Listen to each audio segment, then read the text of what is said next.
Here now a charming Yiddish description of the Festival of Lights, Chanukah or Chanukah. Oi Chanukah, a jontef a schener, a lustiger, a freilicher, nicht da noch a seiner. Alle Nacht in Dredel spielen mir, so die Käse Latkes essen mir. Geschwinder sind Kinder, die kleinige Lichterlachon. Sogt alla Nissim, dann Gott vor die Nissim und komm gicher tanzen in Kon. Sogt alla Nissim, dann Gott vor die Nissim und komm gicher tanzen in Kon. Oh Chanukah, a time to remember, a jolly, jolly holiday that comes in December. Every day for 8 days dreidels will spin, crispy little latkes, tasty and thin, and nightly, so brightly, the candles of Chanukah glow. One for each night they shed a sweet light to remind us of days long ago. One for each night they shed a sweet light to remind us of days long ago.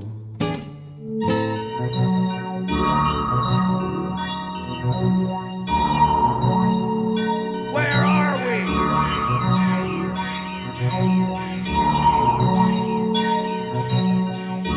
You're in the middle, between the two. Real.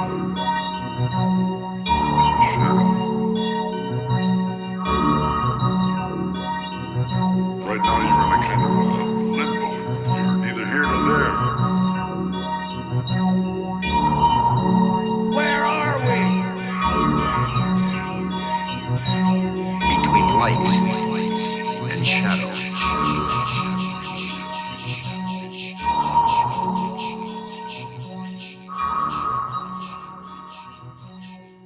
Shalom, and welcome to Between Light and Shadow, a Twilight Zone podcast. This is the second half of our first annual holiday extravaganza.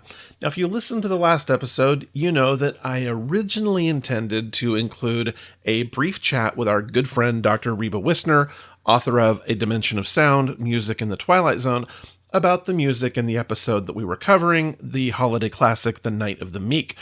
Well, the conversation ran kind of long, and I didn't want to chop it down to a simple, quick segment because, well, it was a really fun talk.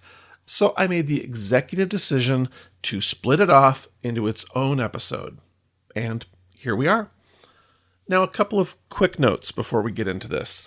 First, this chat was recorded a few weeks ago, before I recorded my interview with Stephen Picard. So you will hear me commit a couple of errors. First, you'll hear me state that Mr. Picard worked on the Blu-ray releases of The Twilight Zone, which is wrong. As he explained in the interview, he actually worked on the earlier definitive edition DVDs. But I didn't know that when I recorded this chat with Reba. Second, you'll hear me mispronounce his name as Stephen Pickard.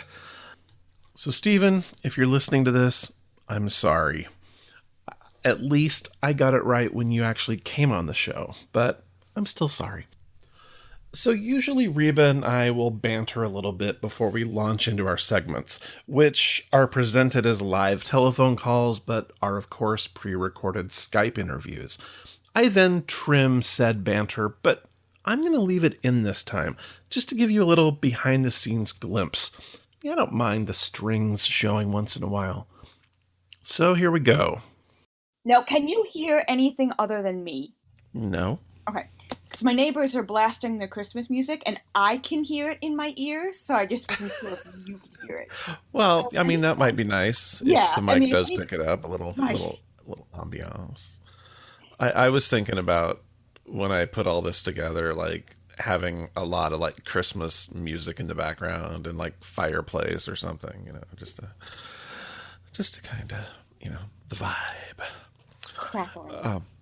So I've been trying to figure out what to do with this episode with Night of the Meek. Mm-hmm. I originally was going to do What You Need, because that's kind of a Christmassy thing, I think it aired on Christmas. I was going to say, wasn't it a Christmas episode? I mean, not explicitly, but but I mean, I mean, you could, I mean, there's kind of a, God, the echo in my headset is terrible. I still haven't figured that out, how to record this without hearing myself in my headphones, but still hear you. It's very frustrating. I was going to do What You Need, which would, because I'm kind of doing season 1 as my primary thing, it would kind of, fit with that, and then do Night of the Meek. But yeah.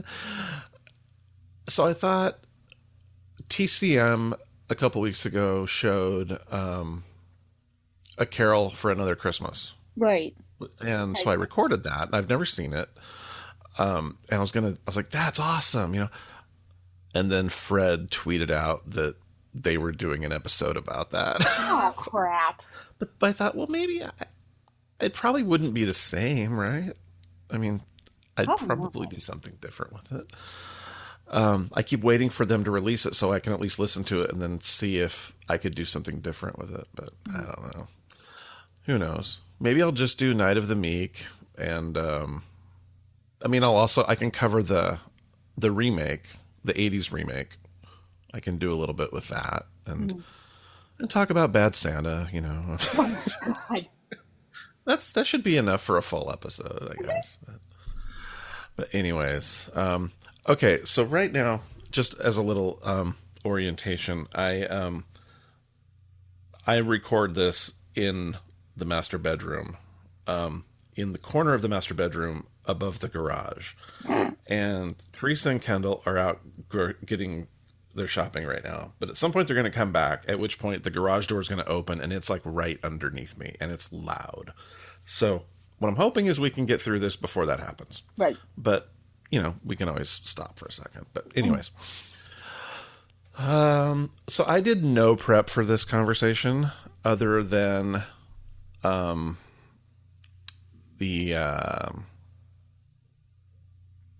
just knowing that, like, the cue sheet I have, well, we can just, we'll do the fake intro thing first. So I guess we'll just do the standard where I'll call you. Mm-hmm. All right. So, hang on. That was a terrible ring. Boing. Doc's Morgue, you kill him, we chill him. Oh my God. Just in time for Christmas. I had to, though. Oh my God. That was awesome. Hey Doc, it's Craig. Hey, what's up? Hey, well, I'm recording my first annual holiday spectacular episode. And of course, I'm having a look at the Night of the Meek, which is kind of the go-to holiday Twilight Zone episode. And I was looking at my cue sheet for the music, and it's odd. It's different than most cue sheets. Normally they will just list, the cue titles, who composed them, etc. This one is just chock full of arranged by Renee Garagwanks. And I guess I got confused because, if you look in like the Zikri book, it says that this is a stock scored episode. But the cue sheet kind of leads me to think that maybe they did some new recordings. So I thought I'd probably ask you because you almost certainly have the answer to that. Yes. So there's two answers to that. You can look at it as a stock score because really when we're talking about arrangements, with TV shows, what they tended to like to do is use stuff that is PD or public domain because it was cheaper than having to pay for rights. So a lot of times what they would do is they would rearrange them. And what you have in a lot of the cases for this are what are actually theme and variations. So what a theme and variations is you have a musical theme, and subsequently, each iteration, or most iterations that come after it, are varied in some way, whether it's faster, slower, or the notes are varied, rhythms are varied, so on and so forth. And that's exactly what Garagwang does here. And if you look at the cue titles, yes, it'll tell you that it's arrangements, but the actual titles are retitled by Garagwang. So, for instance, something that is a paraphrase, for lack of a better word, of the first Noel, which comes back constantly. You've got some things that are titled as minor mood, or you have, for a couple of paraphrases of Jingle Bells, neutral mood, or another one they call, I'm trying to think of what the other one is. There's various paraphrases, and sometimes he renames them. Dream mood is another one for Adeste Fidelis, which comes back too. So what he's doing is he's taking all of these public domain pieces and playing around with them because he can. So you can say that it's technically stock because it is from public domain pieces, but you can also say that it's new score stuff in that it is recomposed and arranged by Garagwang. And so all the pieces of the score that are the Garagwang arrangements were newly recorded for this then, or were they? They were. They may have been. I do have. When I was working on my book, I was lucky enough to get access to the Musicians Union in LA, which is a fountain of knowledge because they have all of the recording session information. There are episodes that were newly scored that we don't have. The paperwork is lost. There's nothing for Night of the Meek, which doesn't necessarily mean that it wasn't recorded specifically for the episode. It could just very well be lost. So the answer to that is I think that it was, but I'm not entirely sure, and I wish I were sure. I mean, it definitely, for a quote-unquote library score, I mean, there is a cohesiveness to it. I feel a lot of times you can watch these and it's kind of like, it's a library score and it's fine, but, it kind of ebbs and flows. It's like different composers from different sources. This one for me has always felt like it flowed really nicely.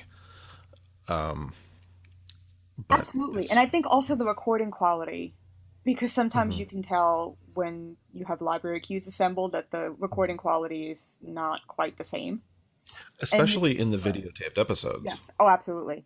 What I will say, if this is at all helpful to you, is that there seems to be a common thread in about a handful of the Twilight Zone scores that are theme variations. So it's not just Night of the Meek, but for instance, you have the score for 90 Years Without Slumbering. Also, those are variations of My Grandfather's Clock that Herman did. Right. And I think there was at least another one. The Passersby. Yes, The Passersby, exactly. Thank something. you. I'm having brain fart, yes. Well, I just happen to have your book in front of me. Nice. and you mentioned that, so. Kids, if you don't already own Reba's book, A Dimension of Sound, Music in the Twilight Zone, well, you should be ashamed of yourself and you should get a piece of coal in your stocking. If you have even a passing interest in the music on the Twilight Zone, this book is absolutely indispensable. I'm flipping through it right now. You can probably hear that. That's me flipping through it. But even so, if you go back to, again, my brain is not functioning today. King 9.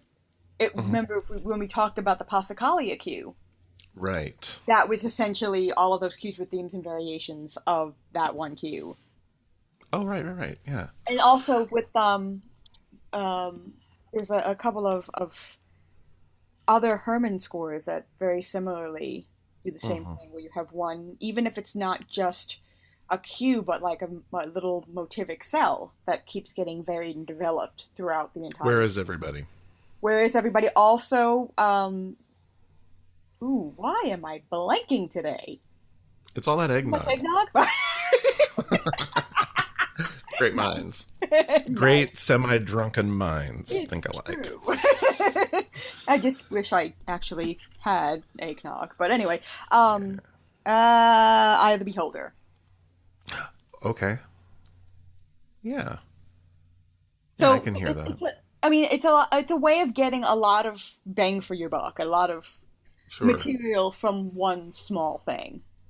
Well, and I think that's kind of a hallmark of Herman in general, not just his Twilight Zone stuff. He Absolutely. composes in those little cells, and it's just kind of, repeat, mutate, change, repeat, kind of just. And I think that's one of the things I love about Herman, and I always have, is because that's kind of how my brain works with music. Because I have no musical training. I can't read music. I don't understand it on a technical level. But in anything I've ever done, and I hesitate to say composed because I don't think that's what I'm doing, but it's a lot of it's repetition and, loop based. And it's just, Right. so like, that's kind of, so maybe that's why I latched on to Herman early on. I'm probably going to chop that too, but this is going to be like a 2-minute segment, but I'm done with it. I'm just going to cut everything I say out of it. So Doc, it's the holidays. What are some of your holiday traditions? Like what happens around the Wissner house? The Wissner house is very weird. Well, not necessarily weird. I'm sure there's probably a bunch of you, dear listeners, who are in the same boat as I am. My mother is Roman Catholic and my father is Jewish.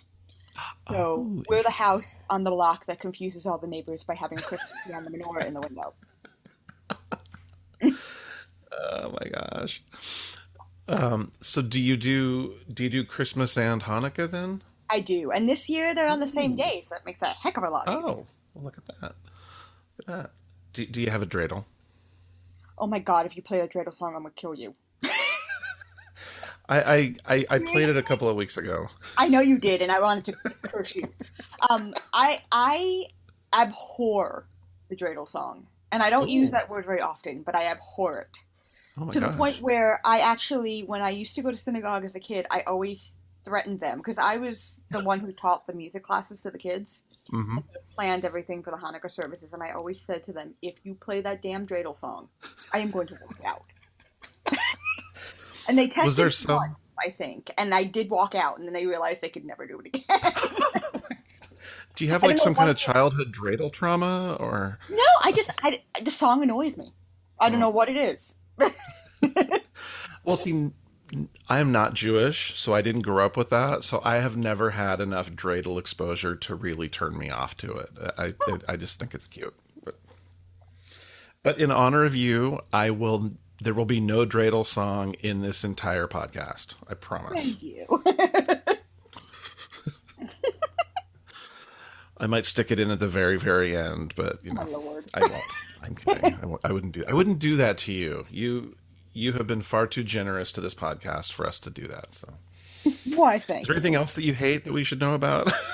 No, I don't really hate very many things. Good. I hate a lot of things. I'm a very simple person. A lot of things do not bother me. Well, that's good. A lot of things bother me. I'm trying to let that go because it's the holidays. I'm trying to get in the spirit. Have some more eggnog. Well, a lot more, I think.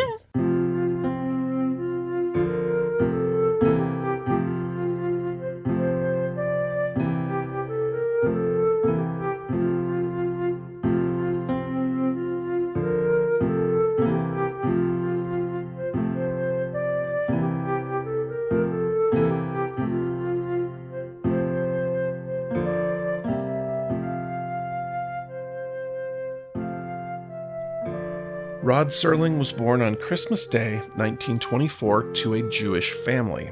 His family observed the major Jewish holidays, but didn't necessarily attend synagogue on a regular basis. Sam Serling, his father, explained it this way: "I'm not a good Jew, but I think I'm a good person. If you want to be very religious, that's up to you. My own philosophy is, I take people for what they are, not where they pray." So Rod had some freedom growing up where religion was concerned. Now, when he fell in love with Protestant Carol Kramer, her father had this to say: "I absolutely forbid you to marry that black-haired little Jew." Wow, man. So we know which father-in-law was the cool one, right? Now, both Rod and Carol converted to Unitarianism as a compromise. I don't know, man. The thought of compromising your spiritual identity just makes me bristle.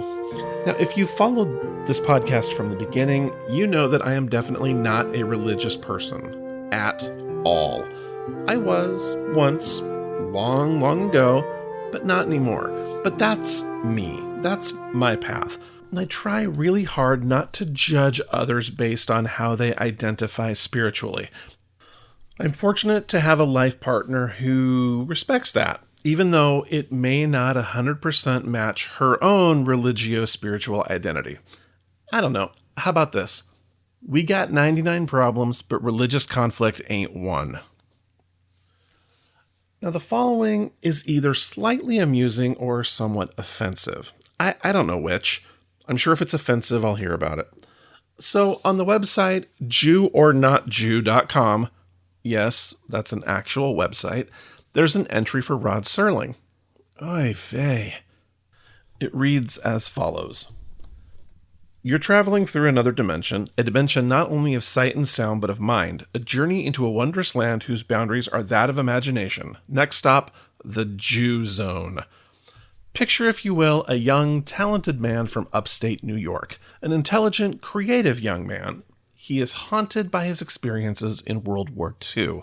Then, in the 1960s, he invents a television program called The Twilight Zone that uses science fiction stories to convey his personal beliefs about society, religion, and more.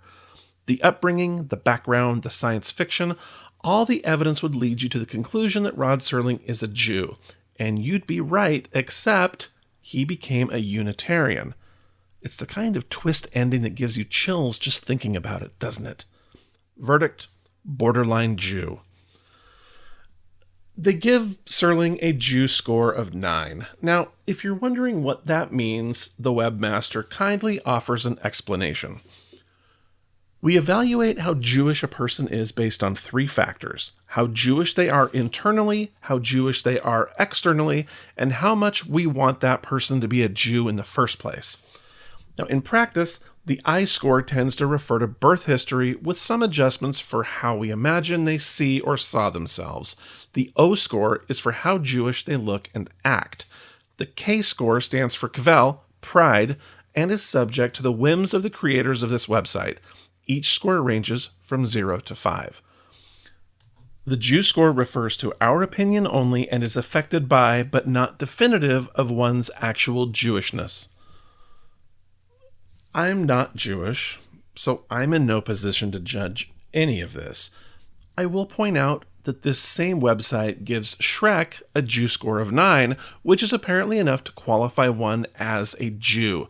Frankenstein's monster is a 2, Rick Blaine, Humphrey Bogart's character in Casablanca, is a 7, Donald Trump is a 1, Darth Vader is a 6, and Fox Mulder from The X-Files is a 5, which means none of them are Jews. Fred Flintstone is an 8, which makes him barely a Jew.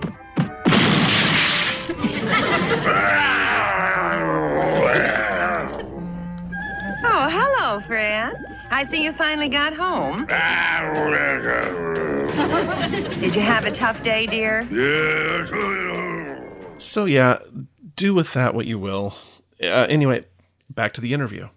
So Night of the Meek is one of those things, and I've talked about this before on the show, where there are episodes that didn't really have an impact on me when I was a kid, when I first discovered the Twilight Zone, that, in the ensuing years / decades, kind of take on a certain meaning. And Night of the Meek is one of those things where that's one of my must-see things every December. There are, like, I have to watch It's a Wonderful Life. I have to watch White Christmas. I have to watch A Christmas Story. Elf is a more recent thing that we have to watch, and Bad Santa. But Night of the Meek, I always make sure I watch Night of the Meek. It's just one of my traditions.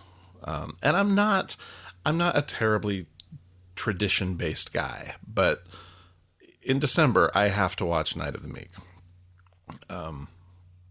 What are your go-to? What are things that you have to watch, if any? Really? None, shockingly. My God, Doc, are you dead inside? Yeah, I think I might be. My cold black soul. I will say, though, about Night of the Meek, though. So, for those of you who have my book, if you've read the dedication, you know that I actually started watching The Twilight Zone because my parents turned it on when I was a little kid and basically, forever changed history. But with Night of the Meek, it's one of maybe 2 episodes that my parents hate. And if I'm watching the marathon, they will walk out of the room. They hate Night of the Meek, and then they also hate It's a Good Life. Ooh, really? Yeah, they cannot stand it. All the others they can kind of deal with. Mm-hmm. My mom is on the fence about Little Girl Lost. She can sort of take it or leave it, although sometimes she's going to love it. But they just do not like Night of the Meek at all. Wow. Is it like a religious thing? Or... I think it might just be too depressing. Okay.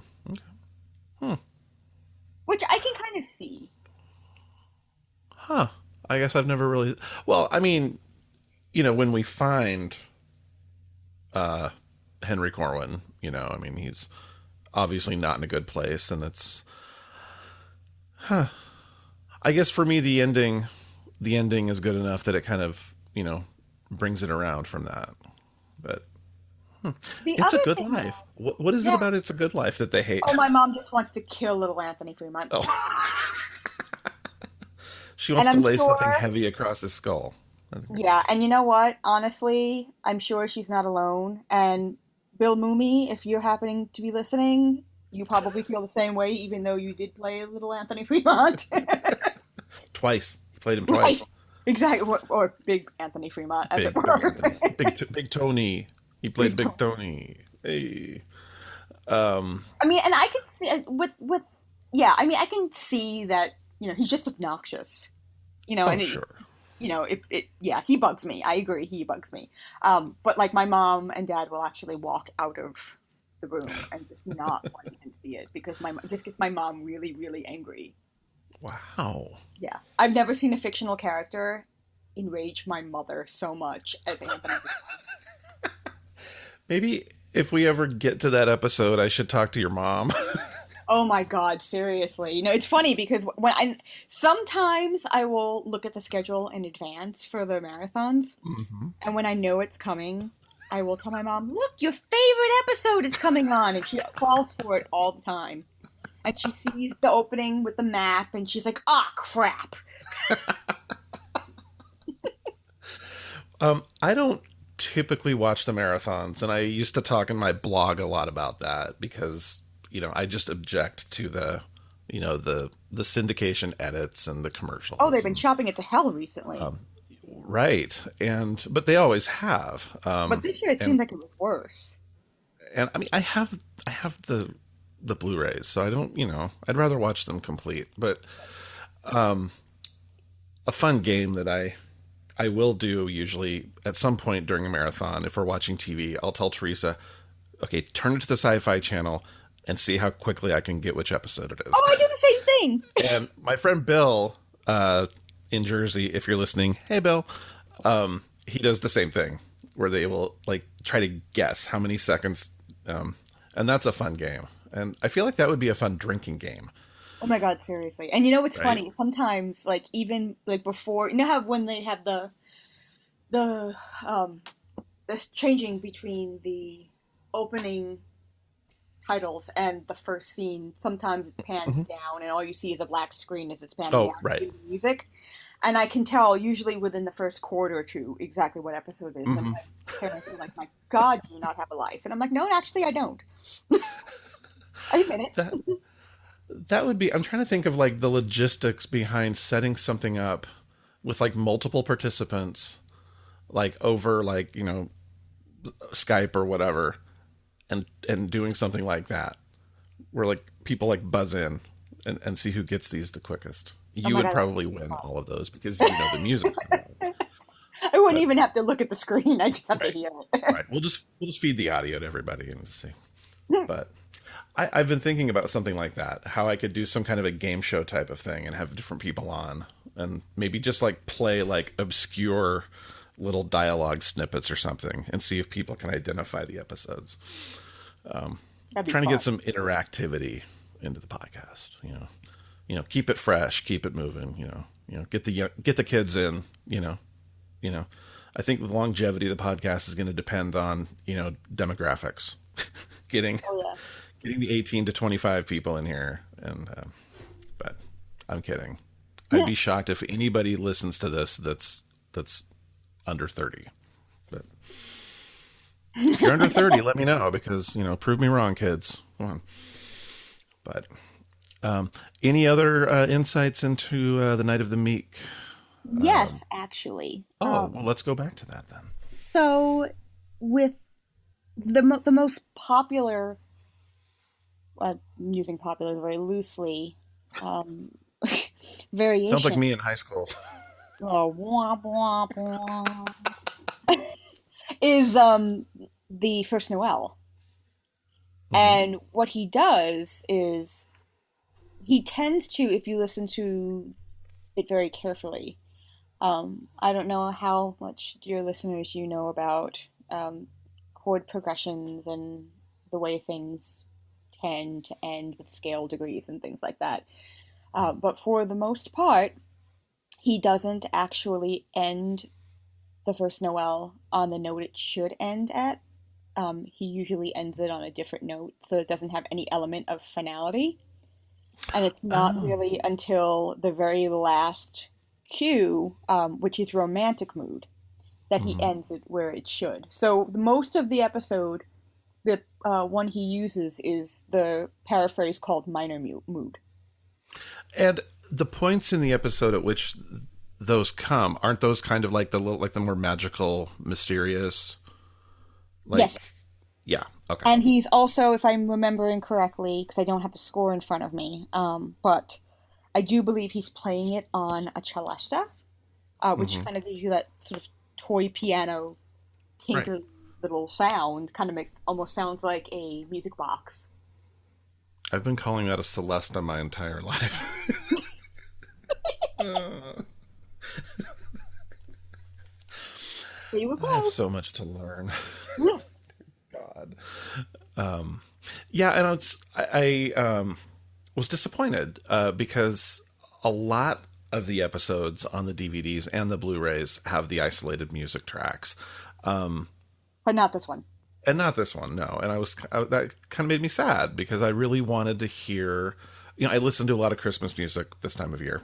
And I really kind of wanted to spend a little time with this one. And I'm assuming it's because it's one of the videotaped episodes, so they don't have, you know, like, it's not this. I don't know how, like, the masters, like, for these live. Like, I mean, they're all, 35 millimeter film. But the videotaped episodes, I wonder if those live on, like, half-inch videotapes, or if they're also on film, even though they were shot on video.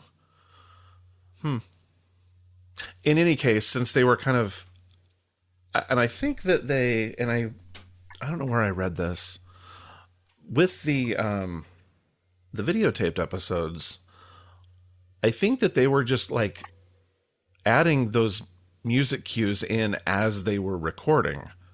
Like, as they're taping the episode, they're just feeding those in like live. I think. I don't think so, because there was Only because there tended to be a very strategic way of dubbing in music and sound effects. I was just thinking more about the primitive aspect of videotape at that time. I don't know that they had the flexibility in post-production. Right. But if they were, in fact, transferring them in some way to film, then they would. But then, and here's the other piece of this. For a really long time, when you would see the 6 videotaped episodes in syndication, they would look like kinescopes. Right. So then I wonder, I don't feel like this has ever really been researched. I mean, I was looking in the Zickery book and the Graham's book, and I don't see anything in there that would kind of explain on a technical level, like, other than these were shot on video, like how were they different in terms of post-production? Right. Wonder who I could talk to about that. I don't know. I'm trying to think of who might be a good person to talk to about that. Actually, I have an idea. Stephen Pickard worked on bringing the show to Blu-ray. I think he was involved in like the transferring of the elements and stuff. And I actually, just in the last 2 days, have been talking to him about coming on the podcast. Nice. Because, they have this the Blu-rays that came out several years ago are out of print. But really, already? Oh yeah. I mean, you can still get them. Yeah, but and they're not like astronomical, but they're not cheap now. But there's a new complete series Blu-ray set that's coming out like in a few days. Wow. And it's like $80. I mean, it's crazy. It's like the whole series, and it's really cheap. So I thought that'd be a nice little, like, if I can get him on there, kind of talk about the Blu-rays and stuff, that would be like a synergetic thing. I'm going to cut this part. But yeah, no, I've actually peripherally kind of rubbed elbows with him forever, like back on the Bernard Herrmann forum. Right. When the original Twilight Zone DVDs were coming out, and they started like midway through them, when they were doing like the individual volume releases, they started having isolated scores, and he was working on that. So, and I need to go back through that forum and reread all that stuff, but he was kind of like the inside guy, and he was kind of telling us how it all went and like what was involved and stuff. And he and I both belong to the Home Theater Forum, and there's a conversation on there right now about this new Blu-ray set. So he kind of posted this big long thing about like some of the technical aspects of it. So I messaged him and said, "Hey, I am just like that. I have this little podcast," and so yeah, he seems interested. So I don't know when it'll happen yet, but so I'll write that down and I'll find out, because I want to know, damn it. Yeah. And I think my listeners want to know, damn it. Mm-hmm. Yeah. This is about the hard news. And this is what this podcast is.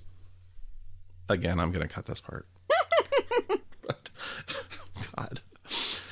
I know that whenever Fred and John would do like their pledge drives, like if you donated, they would email you like an extended version of an episode.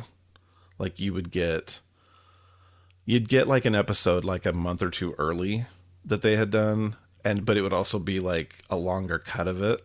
Mm-hmm. So I should do something like that. The unedited, the doc talks, the unedited masters. Because I have all this shit. I keep all of it. So, I might whittle these things down to like 15 minutes, but I have all of it. Blackmail. I was about to say, watch your step. But, well, Doc, thank you as always. And happy holidays. You too. I hope God damn it. You know what's happening? I'm going to tell you what's happening to me today. Is the echo in my headphones is worse than usual. So I'm having that thing where I feel like I'm talking slowly. And I'll have to listen to it back to see if it's really distracting. But because the echo is so profound in my headphones. So I need to lock that down because that's a problem. I don't know why it's doing it. But there was like one time, I know you and I talked one time and it didn't happen at all. But I don't know what was different about it that time, but yeah, I don't know. I can't be the only person that has this problem. Probably not. Anyway, so I'm going to back up.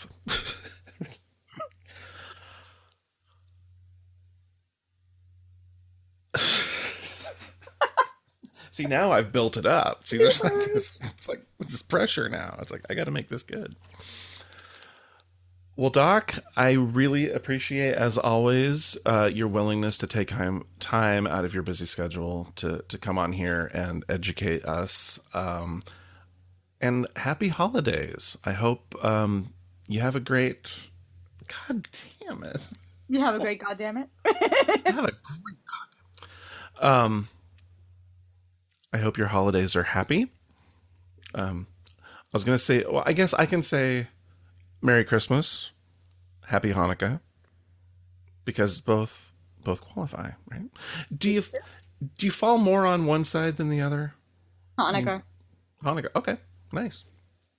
The 8 crazy nights.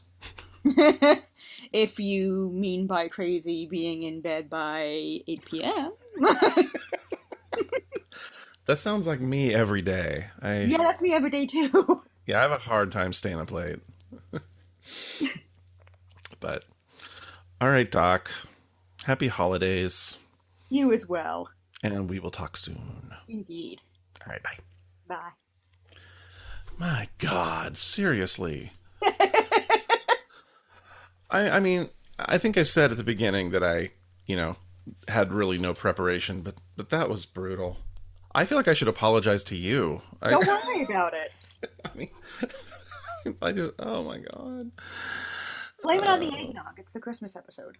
Oh, yeah, that's true.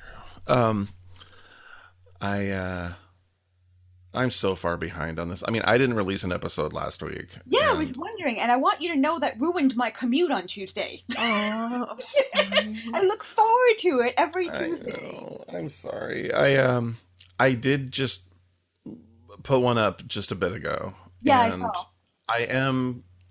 I am committed to getting the next one out on time. The next one is oh my God. See, I'm not even done writing it, but The Four of Us Are Dying. Ooh, nice. And The Self-Improvement of Salvador Ross. Oh, yes. And then the next one will be the Christmas one. And then there's a New Year's one, but I have no idea what that's going to look like yet. And I think that after that, I'm going to take a few weeks and just sort of regroup and figure out how I want to do it. In fact, I talk a little bit at the end of the new one I just put out about, like,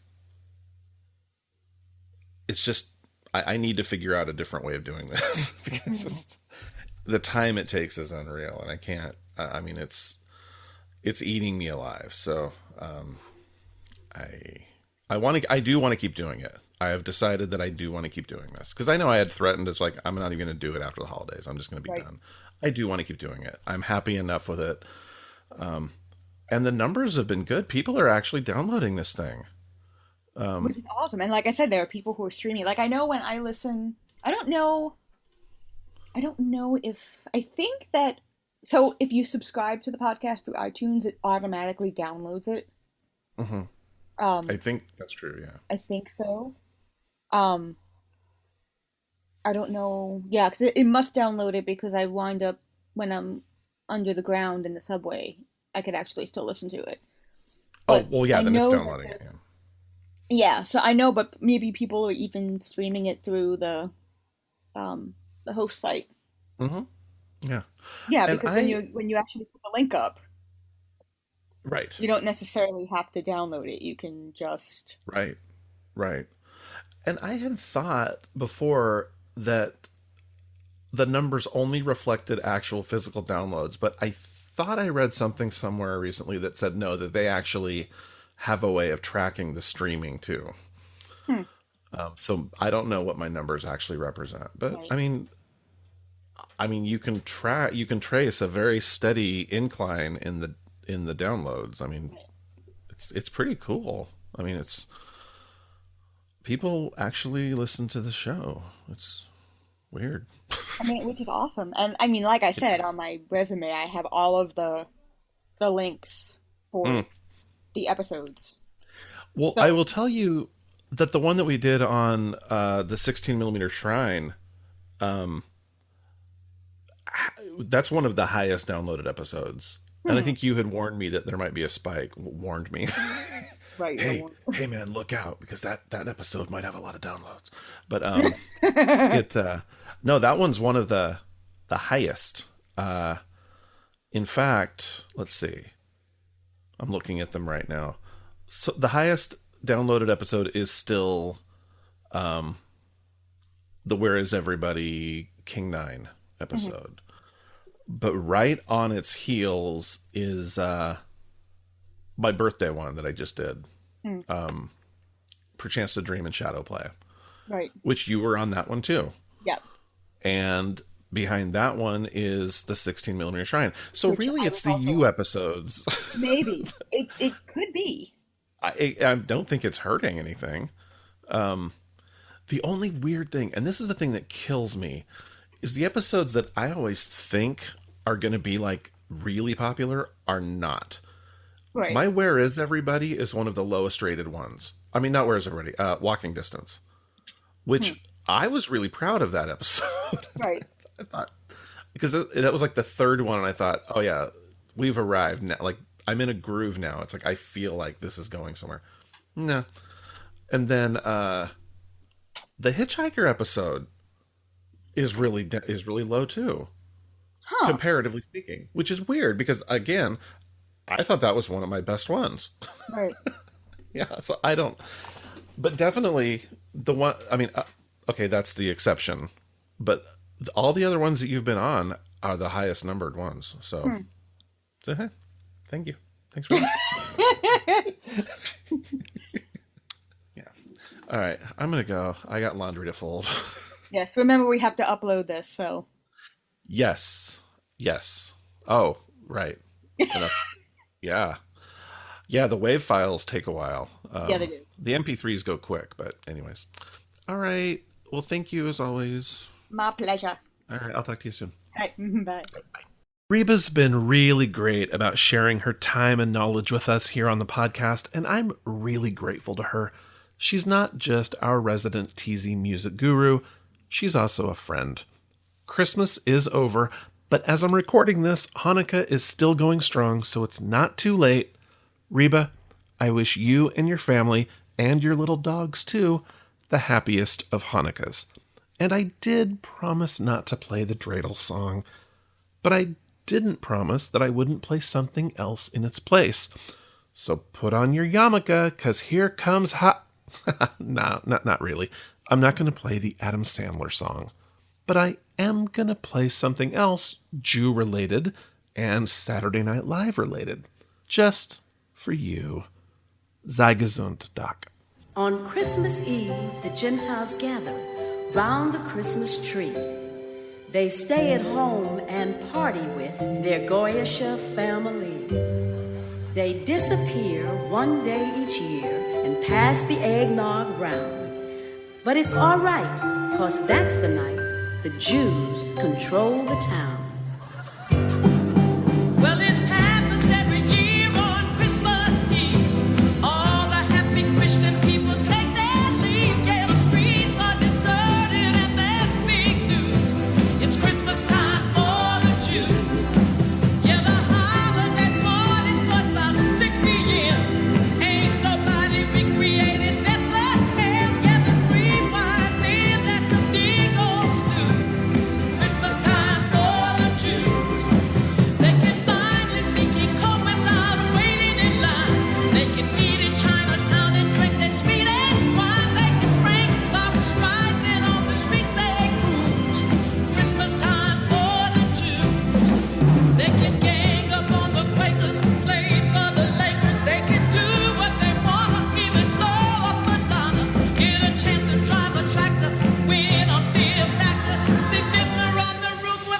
Jewish actors.